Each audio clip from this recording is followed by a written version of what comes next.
El templo, de H. P. Lovecraft.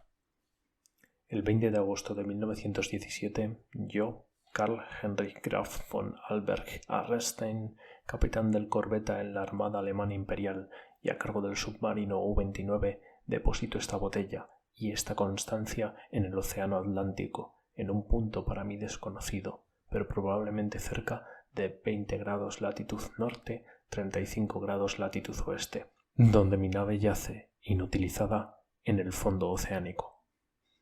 Hago esto debido a mi deseo de poner ante el público ciertos hechos inusuales, cosas que, con toda probabilidad, no sobreviviré para realizar en persona, dado que las circunstancias que me rodean son tan amenazadoras como extraordinarias, e incluyen no solamente la inutilización desesperada del U-29, sino también el más desastroso deterioro de mi férrea voluntad alemana.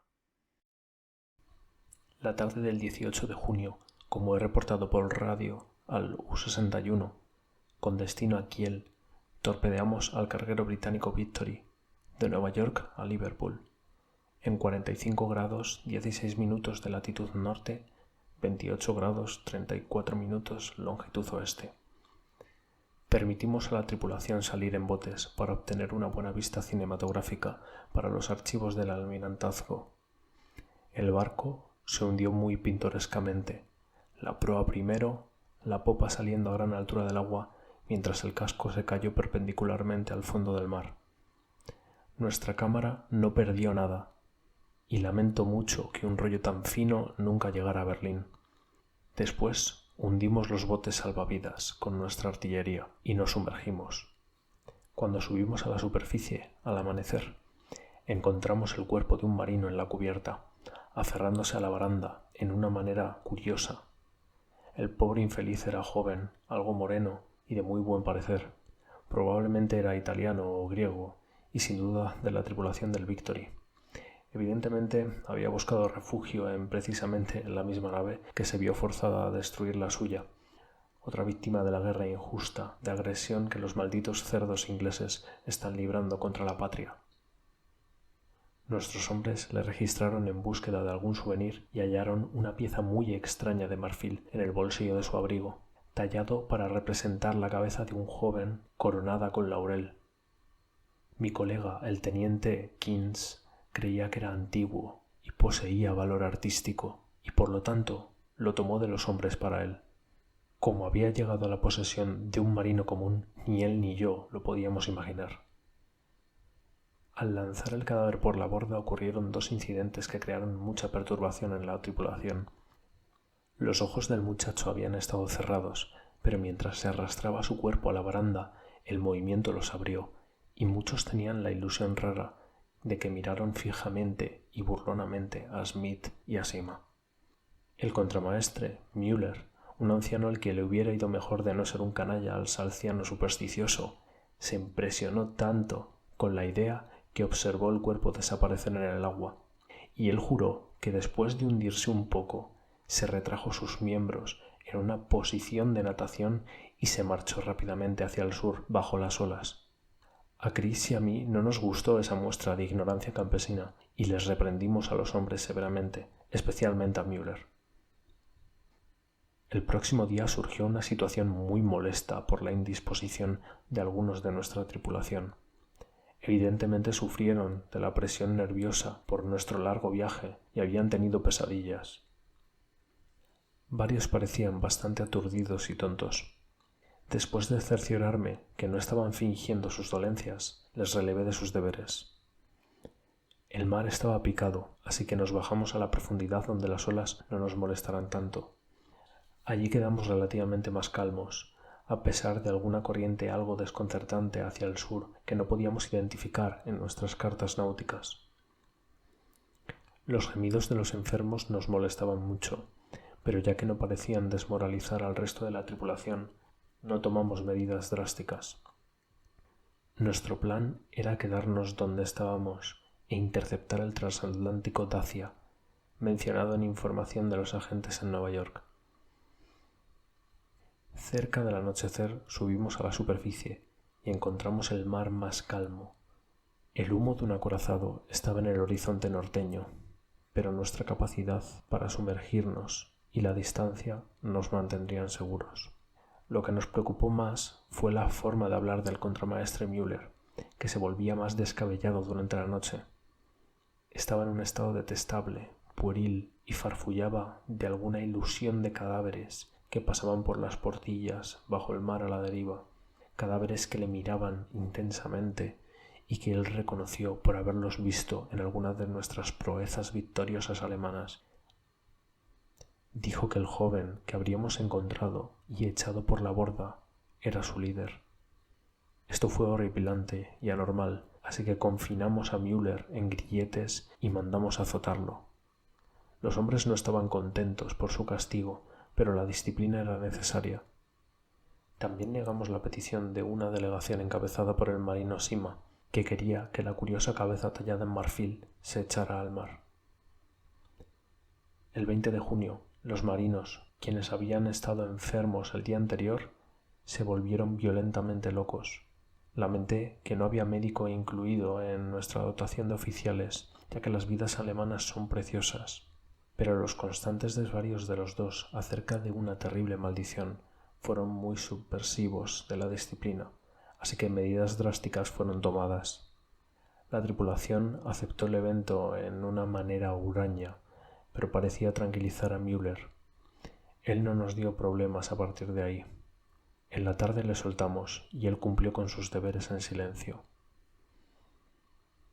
En la semana siguiente estuvimos todos muy nerviosos, esperando a Altacia.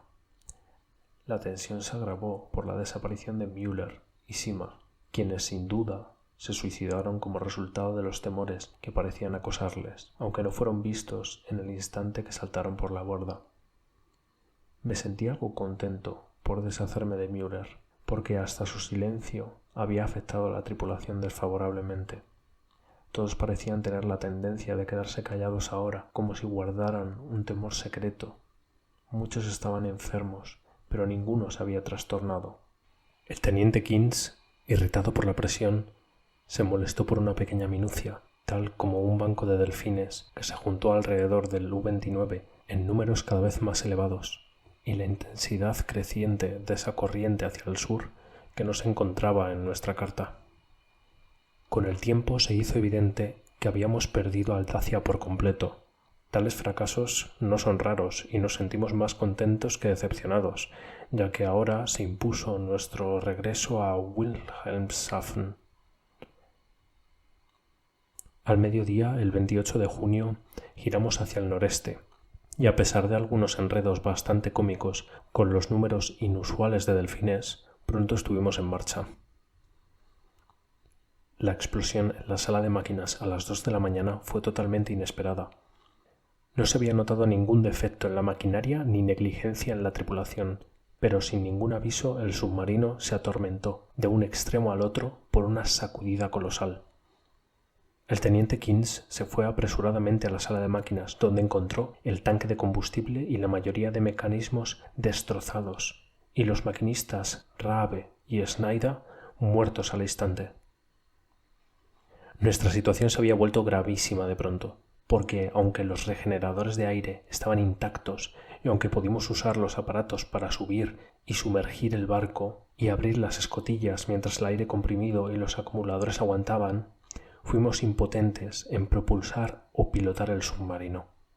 Buscar rescates en las lanchas salvavidas sería entregarnos a las manos del enemigo irracionalmente amargado contra nuestra gran nación alemana, y nuestra radio no había conseguido ponernos en contacto con otro submarino de la Armada Imperial desde el acontecimiento con el Victory.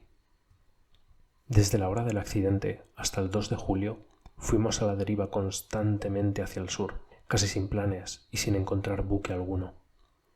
Delfines todavía rodeaban el U-29, un acontecimiento insólito considerado la distancia que habíamos recorrido. En la mañana del 2 de julio avistamos un buque de guerra con la bandera estadounidense y la tripulación se volvió muy inquieta en su deseo de rendirse. Finalmente, el teniente Menz tuvo que disparar a un marinero llamado Traube, que instó este acto poco alemán con violencia especial. Este hizo callar a la tripulación por un tiempo y nos sumergimos sin ser vistos. La próxima tarde, una mandada densa de aves marinas aparecieron desde el sur, y el océano empezó a subir y a bajar amenazadoramente. Cerrando nuestras escotillas, esperamos ver cómo se desarrolla la situación hasta que nos dimos cuenta de que o nos sumergíamos o éramos anegados en las olas crecientes. Nuestra presión de aire y electricidad se disminuían y quisimos evitar todo uso innecesario de nuestros pocos recursos mecánicos, pero en este caso no había opción. No descendimos mucho y cuando después de varias horas se calmó el mar, decidimos volver a la superficie. Aquí, sin embargo, otro problema surgió, porque el barco no respondió a nuestra dirección a pesar de que los maquinistas hicieron todo lo que pudieron hacer.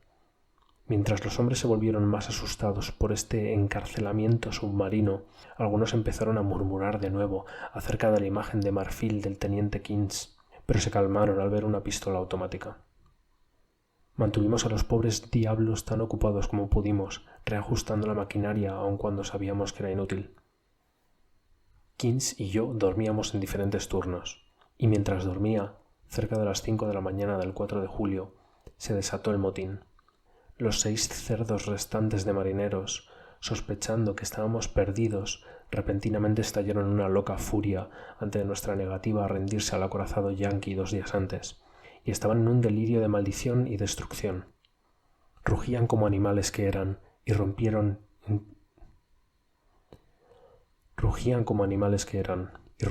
instrumental y mobiliario indiscriminadamente, gritando sobre tonterías como la maldición de la imagen de marfil y el oscuro joven muerto que los miraba y se alejaba nadando. El teniente Keynes se vio paralizado e ineficiente, como cabría esperar de un renano blando y afeminado. Los acribillé a los 6 hombres, pues fue necesario, y me aseguré de que no sobreviviera ninguno. Lanzamos los cuerpos por las escotillas dobles y nos quedamos solos en el U-29. Keynes se veía muy nervioso y bebía demasiado. Estaba decidido a sobrevivir tanto como fuera posible, usando el generoso depósito de provisiones y el suministro de oxígeno, que no había sufrido de pocas payasadas de aquellos malditos puercos de marineros. Nuestras brújulas, barómetros e instrumentos delicados se arruinaron, de modo que en adelante nuestros cálculos serían estimaciones, basados en nuestros cronómetros, el calendario y nuestra aparente deriva según lo juzgamos por cualquier objeto que pudiéramos espiar con los ojos de buey o por la torreta. Afortunadamente teníamos baterías capaces aún de largo uso, tanto para el alumbrado interior como para los reflectores. A menudo barríamos con el reflector alrededor de la nave, pero solo veíamos delfines nadando paralelos a nuestro propio curso de deriva. Yo me sentía científicamente interesado por aquellos delfines, ya que aunque el Delphinus delphis común es un cetáceo incapaz de sobrevivir sin aire, observé que uno de ellos estuvo durante cerca de 2 horas sin abandonar en ningún momento su inmersión. Con el paso del tiempo, Keynes y yo concluimos que todavía estábamos derivando hacia el sur. Mientras tanto nos hundíamos más y más. Notamos la fauna y la flora marinas, y leí mucho sobre el tema en los libros que había llevado conmigo para los momentos de ocio. No podía, sin embargo, dejar de observar el poco conocimiento científico de mi compañero. Su mente no era prusiana, sino dada a imaginaciones y especulaciones sin valor. El hecho de nuestra inminente muerte le afectó de una manera curiosa y rezaba frecuentemente arrepentido por los hombres, mujeres y niños que envió al fondo del mar, olvidando que todas las cosas son nobles cuando sirven al Estado alemán. Después de un tiempo se volvió notablemente desequilibrado, mirando por horas su imagen de marfil y tejiendo historias fantásticas sobre las cosas perdidas y olvidadas bajo el océano. A veces, como en un experimento psicológico, lo guiaba en sus desvaríos y escuchaba sus interminables citas poéticas y cuentos sobre naves hundidas. Me lamenté mucho por él. No me gusta ver a un alemán sufrir, pero no era un buen hombre. En cuanto a mí, sabiendo cómo la patria honraría mi memoria y cómo se enseñaría a mis hijos a ser hombres como yo, tenía la conciencia tranquila. El 9 de agosto observamos el fondo oceánico y enviamos un poderoso haz desde el reflector. Era una vasta llanura ondulada, cubierta en su mayoría de algas marinas y sembrada con conchas de pequeños moluscos. Aquí y allí había objetos embarrados de contornos desconcertantes, cubiertos de hierbas e incrustados de percebes, que Keynes declaró que debían ser antiguos barcos que yacían en sus tumbas. Le sorprendió una cosa, un pico de materia sólida que sobresalía sobre el lecho oceánico cerca de 1 metro, de unos 60 pies de espesor, con lados planos y superficies lisas superiores que se reunían en un ángulo muy obtuso. Le dije que eso debía ser la cima, un poco de roca aflorante, pero Keynes creyó ver tallas en ella. Al cabo de un rato empezó a temblar y se apartó de la escena como si estuviese asustado. Sin embargo, no podía dar ninguna explicación, salvo que estaba dominado por la inmensidad, la oscuridad, la lejanía, la antigüedad y el misterio de los abismos oceánicos.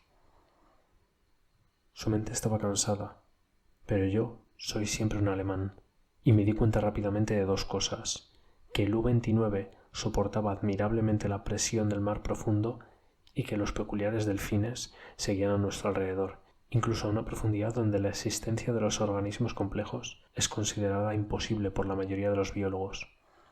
Estaba seguro de que antes había sobreestimado nuestra profundidad, pero aún así debimos haber ido lo suficientemente profundos como para hacer que estos fenómenos sean notables. Nuestra velocidad hacia el sur, según lo medía el suelo oceánico, era más o menos la estimada mediante los organismos con los que nos habíamos cruzado en niveles superiores. A las 3:15 de la tarde del 12 de agosto, el pobre Keynes enloqueció completamente. Había estado en la torreta usando el reflector cuando lo vi precipitarse en la biblioteca, donde yo estaba leyendo, y su rostro lo traicionó instantáneamente. Repito aquí lo que dijo, subrayando las palabras que él enfatizó. Él está llamando, lo oigo, tenemos que ir. Mientras hablaba sacó su imagen de marfil de la mesa, se la metió en el bolsillo y agarró mi brazo, con un esfuerzo para arrastrarme por las escaleras hasta cubierta. En un instante comprendí que él quería abrir la escotilla y zambullirse conmigo en el agua afuera. Un capricho de manía suicida y homicida para la que apenas estaba preparado. Cuando me quedé atrás e intenté calmarlo, él se volvió más violento, diciéndome: «Ven ahora, no esperes más tarde, es mejor arrepentirse y ser perdonados que desafiar y ser condenados». Entonces intenté lo contrario al plan de calmarle y le dije que estaba loco, lamentablemente demente, pero se mantuvo inconmovible y gritó: «Si yo estoy loco es misericordia, que los dioses se apiaden del hombre que en su insensibilidad puede permanecer cuerdo hasta el horrible final. Ven y enloquece mientras todavía llama con misericordia». Este estallido parecía aliviar una presión en su cerebro, porque cuando terminó se hizo mucho más suave, pidiéndome que lo dejara marchar solo si no lo acompañaba. Mi curso inmediatamente se hizo claro. Era un alemán, pero solo un renano y un plebeyo, y ahora era un demente potencialmente peligroso. Cumpliendo con su petición suicida, podía librarme inmediatamente de alguien que ya no era un compañero sino una amenaza. Le pregunté si me podía dar la imagen de marfil antes de que se vaya, pero esta petición trajo una risa tan misteriosa que no se lo repetí. Cuando le pregunté si quería dar algún recuerdo o algún mechón de cabello para su familia en Alemania, por si se daba el caso de que fuera rescatado, pero de nuevo prorrumpió en esa extraña risa. Así que mientras él subía las escalerillas, yo acudí a las palancas y, guardando el pertinente intervalo, accioné la maquinaria que le envió a la muerte. Después de ver que ya no estaba a bordo, dirigí el reflector alrededor tratando de lograr un último vistazo, ya que deseaba comprobar si la presión del agua lo había aplastado, tal y como debía teóricamente haber ocurrido, o si por el contrario el cuerpo no había sido afectado, tal y como sucedían con aquellos extraordinarios delfines. No logré, de todos modos, localizar a mi difunto compañero, ya que los delfines se amontonaron densamente, estorbándome alrededor de la torreta. Esa noche me arrepentí de no haber tomado la imagen de marfil de manera subrepticia del bolsillo del pobre Keynes cuando se marchó, porque su memoria me fascinaba. No podía olvidar la joven y bella cabeza con su frondosa corona, aunque no por naturaleza artística. También lamento que no tuviera nadie con quien conversar. Keynes, aunque no era mi igual intelectual, era mucho mejor que nadie. No dormí bien esa noche y me pregunté exactamente cuándo llegaría el fin.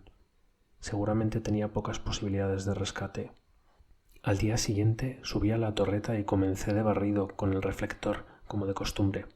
Hacia el norte el panorama era similar al de los 4 días que habíamos tratado en alcanzar el fondo, pero noté que la deriva del U-29 resultaba menos rápida.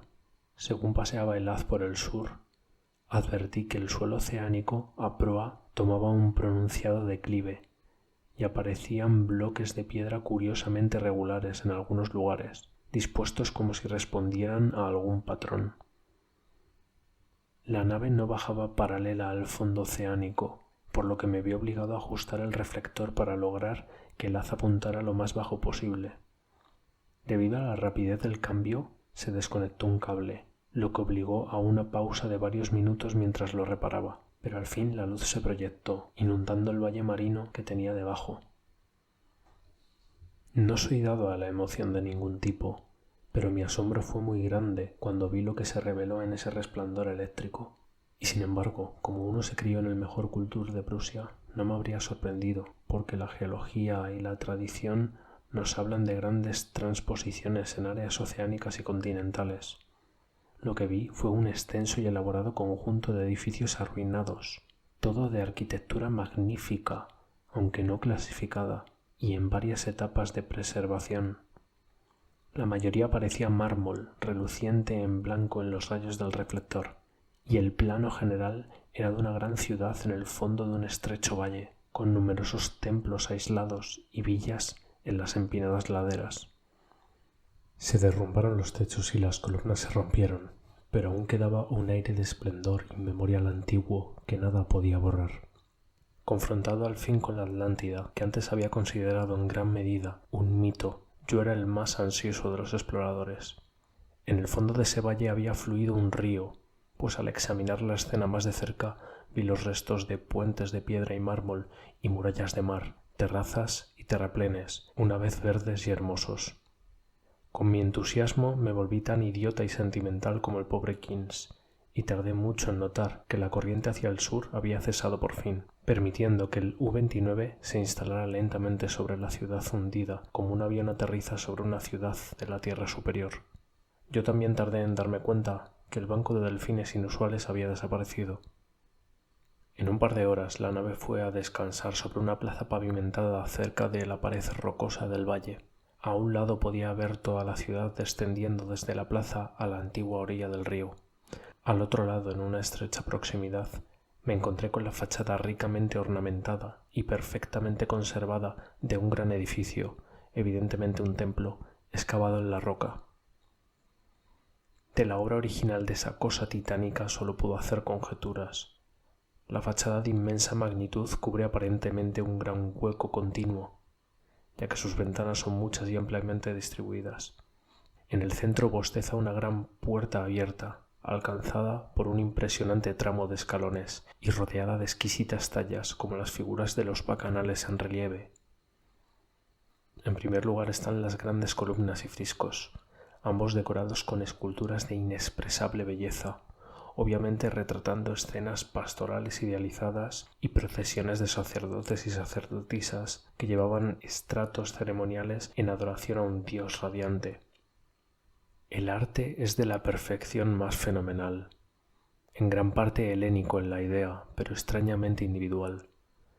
Transmite una impresión de terrible antigüedad, como si fuera el más remoto, más que el antepasado inmediato del arte griego.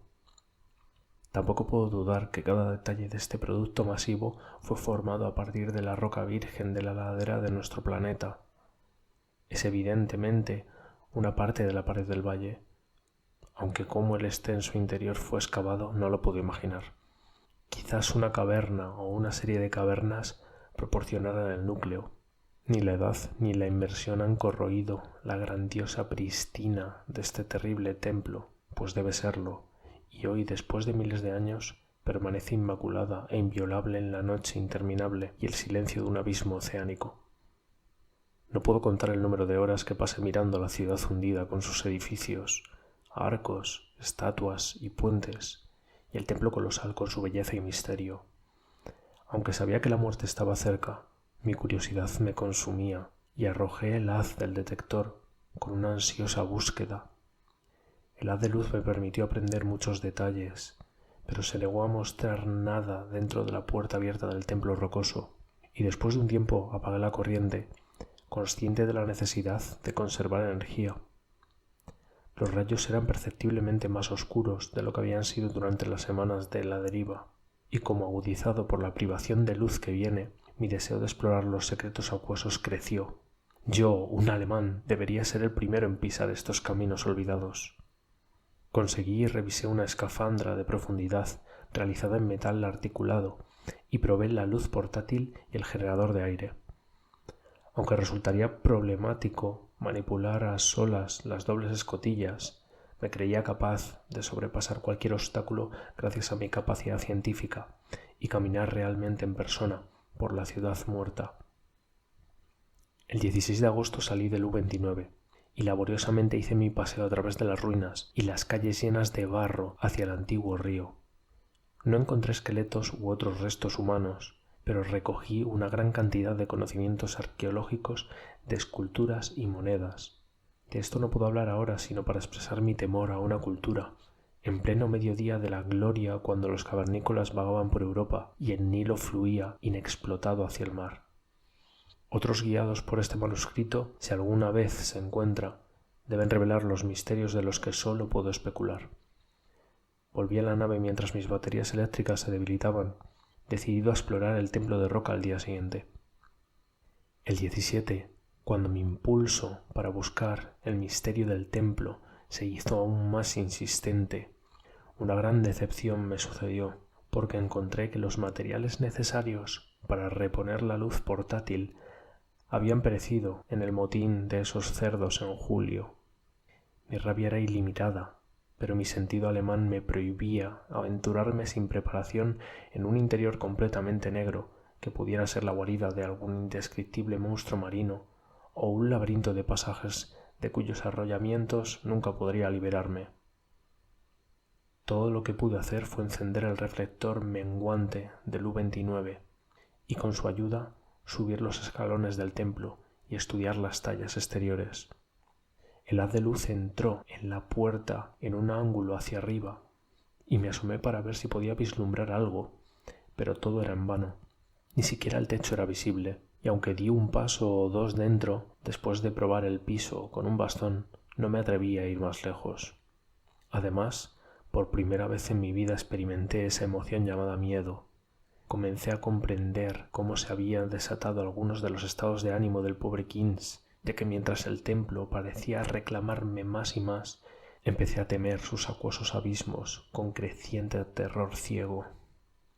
De vuelta al submarino, apagué las luces y me senté a meditar en la oscuridad. Debía preservar ahora la electricidad para las emergencias. El sábado 18 lo pasé en la oscuridad total, atormentado por mis pensamientos y recuerdos que amenazaban con superar mi voluntad alemana. Kins se había vuelto loco y había muerto antes de llegar a este último remanente de un pasado irracionalmente remoto, y me había aconsejado ir con él. Era de hecho el destino preservando mi razón solo para traerme irresistiblemente a un fin más horrible e impensable de lo que cualquier hombre ha soñado. Claramente mis nervios están sometidos a una gran tensión y debía desechar estas impresiones propias de los hombres más débiles. Solo pude dormir el sábado por la noche y encendí las luces sin importar el futuro. Era molesto que la electricidad no durara tanto como el aire y las provisiones. Reviví mis pensamientos de eutanasia y examiné mi pistola automática. Hacia la mañana me debía haber dormido con las luces encendidas, pues me desperté en la oscuridad ayer por la tarde para encontrar las baterías muertas. Encendí varios fósforos sucesivamente y lamenté desesperadamente la insensatez que me había llevado a malgastar hace mucho tiempo las pocas velas que llevábamos. Tras apagarse la última vela que me atreví a gastar, me senté en completa inmovilidad sin luces, Mientras reflexionaba sobre el inevitable fin, mi mente volvía a los sucesos previos y desarrollaba una impresión hasta entonces inactiva que habría hecho temblar a un hombre más débil y supersticioso. La cabeza del dios radiante en las esculturas del templo de roca es la misma que el pedazo de marfil tallado que el marinero muerto trajo del mar y que el pobre Kins devolvió al mar. Yo estaba un poco aturdido por esta coincidencia, pero no me aterrorizó. Solo el pensador inferior se apresura a explicar lo singular y lo complejo mediante un atajo primitivo del sobrenaturalismo. La coincidencia era extraña, pero yo era demasiado racional para relacionar circunstancias que no admitían conexión lógica, o para asociar de manera extraña los desastrosos acontecimientos que habían conducido desde el asunto del Victoria a mi situación actual. Sintiendo la necesidad de más descanso, tomé un sedante y me aseguré un poco más de sueño. Mi estado nervioso se reflejaba en mis sueños, porque parecía oír gritos de las personas que se ahogaban y ver caras muertas presionando contra las troneras de la nave, y entre los rostros muertos estaba el rostro vivo y burlón de la juventud con la imagen de marfil. Tengo que tener cuidado de cómo registro mi despertar hoy, porque no estoy tenso y mucha alucinación está necesariamente mezclada con el hecho. Psicológicamente mi caso es muy interesante y lamento que no pueda ser observado científicamente por una autoridad competente alemana. Al abrir mis ojos mi primera sensación fue un deseo excesivo de visitar el templo de roca, un deseo que crecía a cada instante, pero que buscaba automáticamente resistir a través de alguna emoción de miedo que operaba en la dirección inversa. A continuación me llegó la impresión de luz en medio de la oscuridad causadas por las baterías muertas y me pareció ver una especie de resplandor fosforescente en el agua a través de la escotilla que se abría hacia el templo. Esto despertó mi curiosidad, pues no conocía ningún organismo abismal capaz de emitir semejante luminosidad. Pero antes de que pudiera investigar, me llegó una tercera impresión que, debido a su irracionalidad, me hizo dudar de la objetividad de lo que mis sentidos pudieran registrar. Era una ilusión auditiva, una sensación de sonido rítmico y melódico como de un canto salvaje pero hermoso o de un himno coral que viene desde el exterior a través del casco absolutamente insonorizado del U-29. Convencido de mi anormalidad psicológica y nerviosa, encendí algunos fósforos y vertí una dosis dura de solución de bromuro de sodio que parecía calmarme hasta el punto de disipar la ilusión del sonido. Pero la fosforescencia permaneció y tuve dificultad de reprimir un impulso infantil para ir a la escotilla y buscar su fuente. Era horriblemente realista y pronto podía distinguir con su ayuda los objetos familiares que me rodeaban, así como el vaso vacío de bromuro de sodio del que no había tenido ninguna impresión visual anterior en su ubicación actual. La última circunstancia me hizo reflexionar y crucé la habitación y toqué el vaso. En realidad estaba en el lugar donde yo había parecido verlo. Ahora sabía que la luz era real, o parte de una alucinación tan fija y consistente que no podía esperar disiparla. Abandonando así toda resistencia, ascendí a la torreta para buscar la fuente luminosa. ¿No sería realmente otro submarino ofreciendo posibilidad de rescate? Es comprensible que el lector no acepte nada de lo que sigue como verdad objetiva, ya que los hechos trascienden la ley natural, son necesariamente las creaciones subjetivas e irreales de mi mente sobrecargada. Cuando alcancé la torreta encontré el mar en general mucho menos luminoso de lo que esperaba. No había fosforescencia animal o vegetal, y la ciudad, que se inclinaba hacia el río, seguía invisible en la oscuridad. Lo que sí vi no era espectacular, ni grotesco ni aterrador, pero me quitó el último vestigio de confianza en mi conciencia, porque la puerta y las ventanas del templo submarino, tallado en la colina rocosa, estaban vivamente iluminadas, con un resplandor vacilante, como por una poderosa llama del altar que había en el interior. Los siguientes incidentes son caóticos.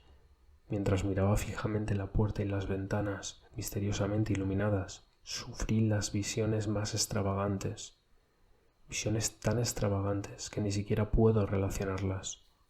Imaginé que distinguía objetos en el templo, objetos tanto estacionarios como móviles, y parecía oír de nuevo el canto irreal que había flotado alrededor mío cuando me desperté. Y sobre todo se elevaban pensamientos y miedos centrados en el joven del mar y la imagen de marfil cuya escultura se duplicaba en el frisco y en las columnas del templo ante mí. Pensé en el pobre Keynes y me pregunté dónde descansaría su cuerpo con la imagen que había llevado al mar.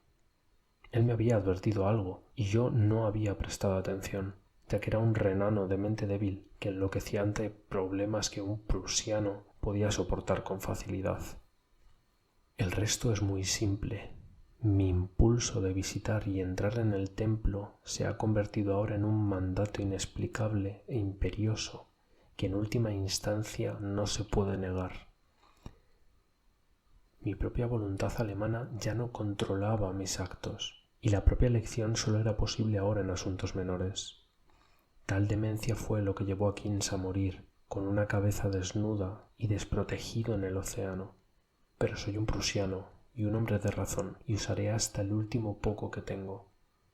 Cuando vi por primera vez que debía ir, preparé mi traje de buceo, mi escafandra y mi regenerador de aire para uso inmediato, y inmediatamente comencé a escribir esta crónica apresurada con la esperanza de que llegue algún día al mundo. Yo sellaré el manuscrito en una botella y lo confiaré al mar mientras dejo el U-29 para siempre. No tengo miedo, ni siquiera a las profecías del demente Keynes. Lo que he visto no puede ser real, y sé que este trastorno de mi propia voluntad tan solo puede llevarme a la muerte por asfixia una vez se me agote el aire. La luz del templo es una completa ilusión y moriré en calma como un alemán en las oscuras y olvidadas profundidades. Esa risa demoníaca que escucho mientras escribo procede únicamente de mi cerebro debilitado, así que me colocaré meticulosamente la escafandra y caminaré resuelto los peldaños que conducen a ese santuario primitivo, ese silencioso secreto de las insondables aguas y los incontables años.